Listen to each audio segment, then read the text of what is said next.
What is going on, Off Warriors? It's your boy Edward V, and today we're going to talk about what's the best body fat percentage to have for you to be at the most healthiest and most optimal that you can be. I'm going to go ahead and break that question down in this video. Stay tuned.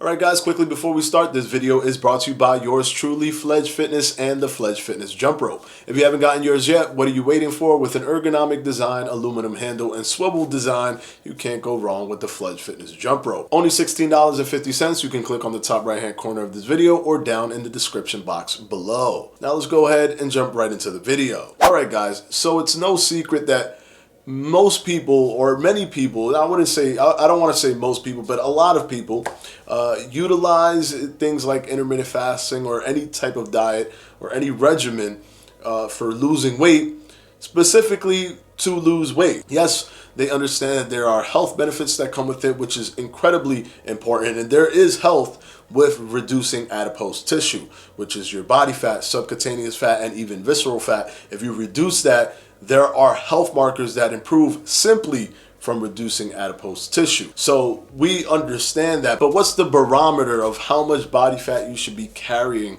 on you? Now I'm going to go ahead and provide a quick understanding of actual health. Health is not directly correlated with adipose tissue or being obese or not being obese. Being obese or having an excess amount of body fat or excess adipose tissue in the body can be an indicator and can provide negative health benefits, but it does not automatically put a nail on the coffin. There's a separation between your physical look and metabolic health. So metabolic health is what matters. If they do a diagnostic on you and you have good blood pressure, good cholesterol, good HDL, good blood sugar, reduce oxidative stress, strong bones, which means you're not going into osteoporosis, all these different things contribute to the metabolic health. If all of that is good, technically you are already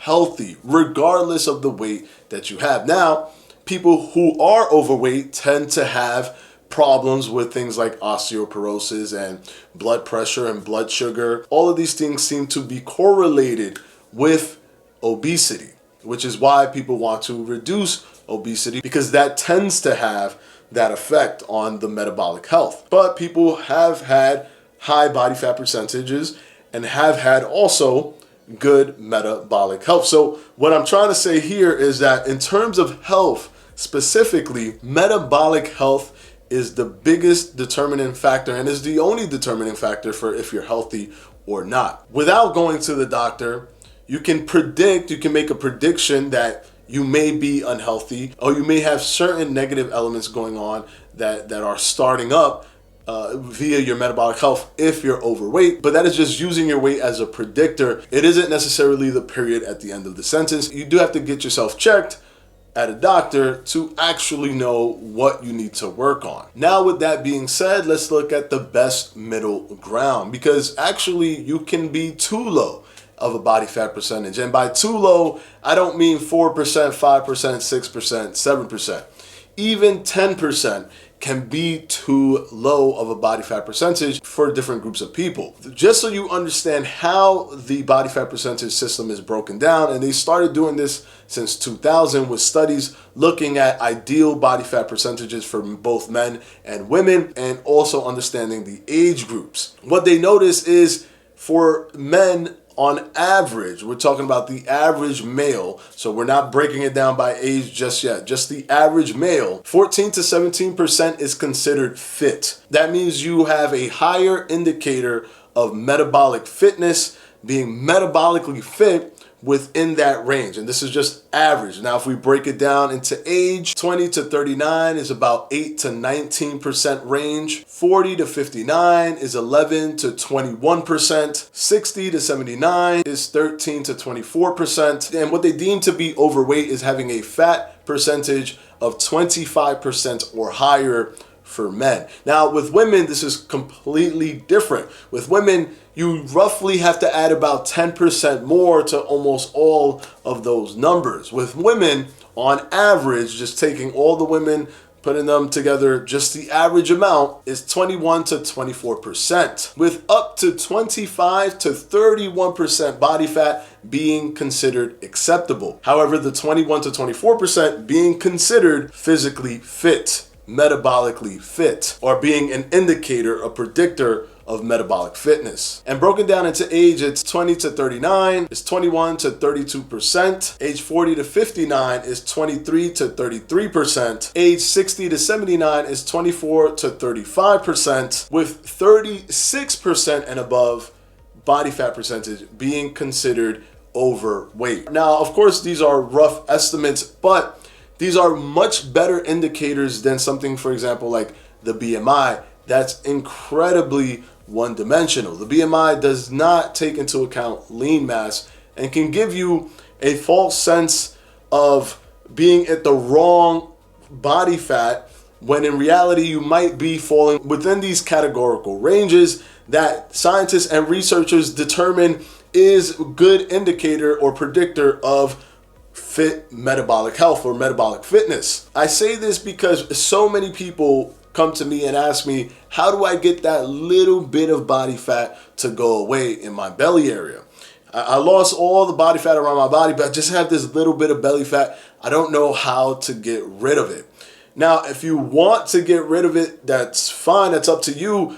But please know that if you go too low in terms of your body fat percentage, you are at risk of things like organ shrinkage, because your body's trying its best to be resourceful with the body fat that it currently is carrying. So you start going below that 14% range, start getting into 11, 10%, you might look aesthetically pleasing, but you might not be in the best metabolic health. So that range, 14 to 17% for men and 21 to 24% for women, is probably where you should be shooting. If you're trying to lose that little bit of fat at the bottom of your stomach, you're probably already in this range. And many people do fall in this range, but because of social media, because of all of those commercials and movies and wanting to have the movie physique and wanting to look like these people in the magazines, and because we're constantly bombarded with that,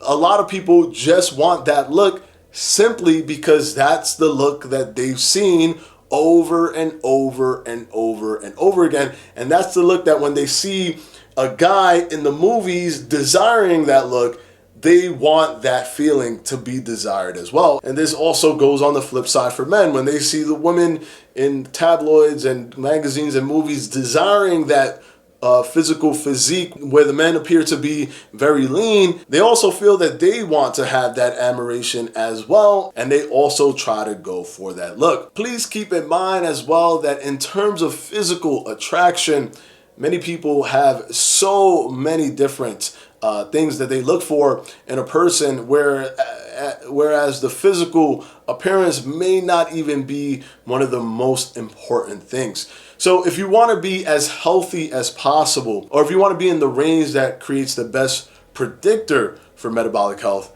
then that 14 to 17% for men and 21 to 24% for women is probably what you should be shooting for. If you want to lose a little bit more weight just to get that aesthetic look, you can go ahead and do that, but please understand that this is now just going into a range of your physical looks, not so much of the metabolic health. So I hope this video has given you guys an insight on what's the ideal or healthy body fat percentage for men and women. Hopefully this video has also helped you if you were looking for that answer. Of course, as always, I want to thank my patrons for my Patreon, and I'm going to go ahead and put their names right up here.